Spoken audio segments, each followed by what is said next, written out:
My name is Emma Reed, 35, single mom, and the only thing that matters in this world is my 10-year-old son, Noah.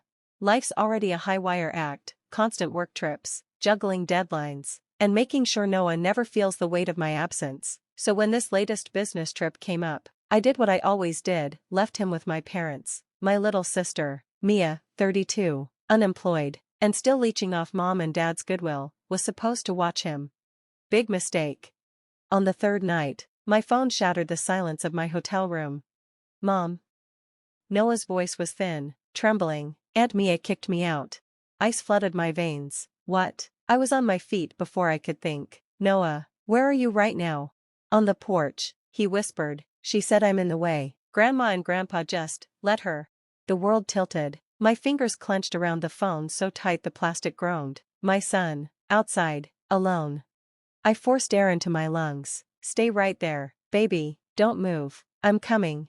What my family didn't know, I was the only reason the lights were still on in that house, the mortgage, the groceries, even Mia's damn streaming subscriptions. And now, they'd learn exactly what happens when you bite the hand that feeds you. Clothes went into the bag in furious handfuls. My boss's protests died in my ears. Nothing mattered but Noah. As the plane tore through the night, I called my mother, my voice razor-edged. Why is my son locked outside? A pause, then, infuriatingly calm. Mia needed space. Emma, you know how small the house is. He's 10. The other passengers stared. I didn't care. You left him out there like a stray dog? Another sigh. Maybe next time he stays with a friend. Click. I ended the call. Let them enjoy their last moments of ignorance. Noah was waiting at a dingy motel when I landed, his small frame swallowed by an oversized hoodie. He launched into my arms. Are we going back? Never again. At dawn, I paid their bills one final time, let them drown in the illusion of safety. Then, like flipping a switch, I cut it all off. The rent, the utilities, the endless cash flow that kept them comfortable. 3 days of silence. Then, the first panicked voicemail. Emma, the power company says the payment bounced. Did you forget? I smiled. Oh, Mom, you haven't seen forgotten yet. You didn't forget? Then fix it. Mom, I didn't forget, I said, voice steady as a blade. I chose to stop paying. Silence. Then, her breath sharpened. What? I've paid for everything, this house, your lights, the food in your fridge. My grip on the phone tightened. But if my son isn't welcome there, neither is my money. Emma, don't be dramatic, she hissed. I hung up. Let them drown. The first crack. Next day, Mia called, sugar-coated voice, denim underneath. Hey, sis, like nothing happened. Mom says there's a mix-up with the bills. Can you just fix it until we sort things out? I almost laughed. Sort things out? My tone could have iced the sun. You threw a child into the dark. You don't get sort things out. A pause. Then, the eye roll I could hear. It's just money. Not anymore. For the first time, a crack in her armor. Panic. The mortgage is due. The power's off. Mom and Dad can't. And Noah could? I cut in. A 10-year-old on a porch at night? Silence. Figure it out. Click. The fall. Weeks passed. The house I'd propped up for years, collapsing. Foreclosure notice slapped on the door. Credit cards declined at checkout. Empty fridge, because they'd never needed to plan. Then, the shocker. Mia called again. This time, she was sobbing.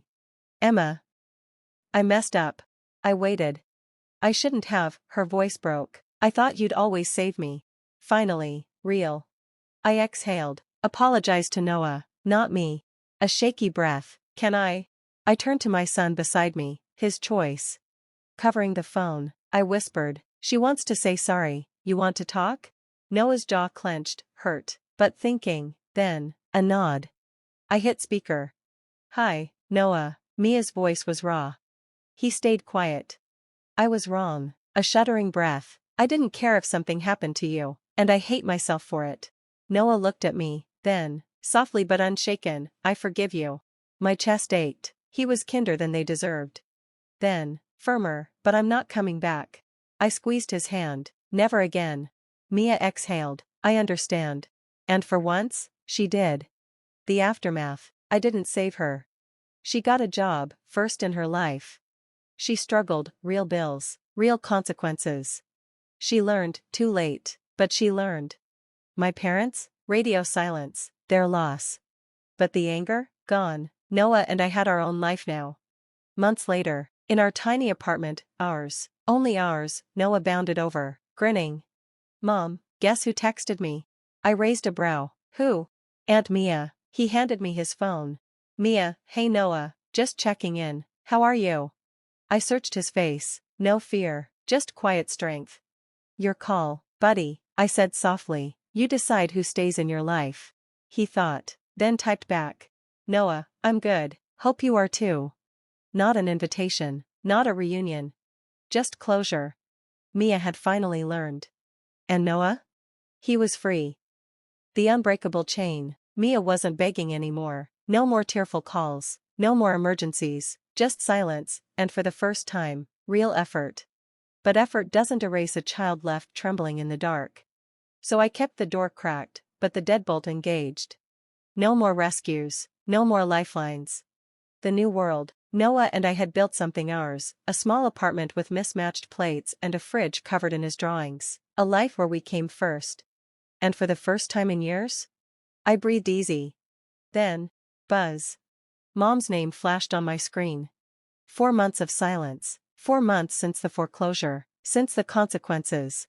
My thumb hovered, ignore it, but the old habit, the daughter's reflex, won. Hello? Her voice was thinner, weathered. Emma, how are you? Small talk, after everything. Fine, ice in the word, what do you need? A beat, then, barely audible, I miss you, I miss Noah.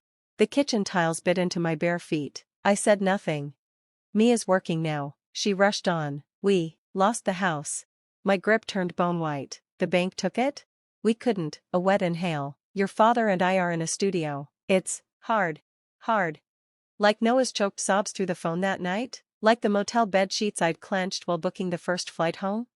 I'm sorry, Mom, and part of me was, the part that remembered bedtime stories and skinny kisses, but I can't fix this. I know, a whisper, I just wanted to hear your voice. Noah pressed against my leg, sensing the storm, this time? I held the lightning. The aftermath, weeks passed.